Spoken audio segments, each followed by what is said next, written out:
और आपको बताएं कि सिंध की बेटी उम्मे रुबाब को 5 साल के बाद भी इंसाफ नहीं मिला। अदालत के हुक्म के बावजूद मुल्ज़िमान कानून की गिरफ्त से बाहर हैं।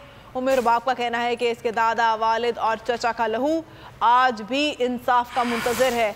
मुकदमे में नामजद PPMPA और दीगर मुल्ज़िमान अदालत में पेश हुए, ताहम जज नदीम बदर काजी के तबादले के बायस समाअत 4 फरवरी तक मुलतवी कर दी गई।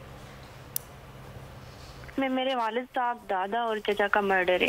3 मर्डर एक ही दिन पे हुए, 17 जनवरी 2018। 5 साल मुकम्मल हो गए और अभी तक मुझे इंसाफ नहीं मिला। मेरी जान को खतरा है, मेरी फैमिली को थ्रेट है। स्टिल मैं इसी उम्मीद के साथ ये इंसाफ की जंग लड़ रही हूँ। जागीरदारों के इस निज़ाम के खिलाफ में खड़ी हुई हूँ कि मुझे इंसाफ मिलेगा। पहले तो आपने देखा है कि पुलिस ने जो किरदार रखा है, सिंध पुलिस तो जागीरदारों की गुलामी करने में लगी हुई है, पर मेरे केस में आज तक शवाहिद ही नहीं लिए गए, हमारी गवाहियां ही नहीं सुनी गई हैं। मैं पुलिस वगैरह पे रिलाय तो नहीं कर सकती। मैं सिर्फ एक चीज चाहती हूँ, मुझे इंसाफ दे मेरे मुल्क में, ताकि मैं एक बेटी हूँ, मैं फिर घर बैठ सकती हूँ। मैं अपने हक के लिए तो चलो बोल सकती हूँ।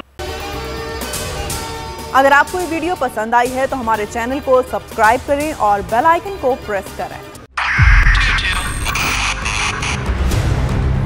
2022 बहुत सारे तोहफे भी देखे गया पाकिस्तान की आवाम को। पाकिस्तान की आवाम को एक तोहफा ये दिया कि आवाम को पता चल गया कि पाकिस्तान का मीडिया क्या है। साल 2022 में सबसे ज्यादा देखे जाने वाला चैनल बोल न्यूज रहा नंबर 1। हमने बहुत सारे शोज और ट्रांसमिशंस की। पूरा साल मुसलसल जदोजहद में निकल गया कि ये वोट ऑफ कॉन्फिडेंस के पीछे कौन लोग थे।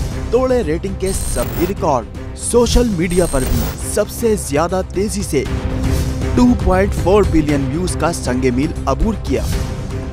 एंकर्स को भी आवाम में सबसे ज्यादा मकबूलियत मिली और सोशल मीडिया पर भी बोल रहा सब पर भारी। सब्सक्राइब करें और बेल दबाएं ताकि कोई खबर रह न जाए।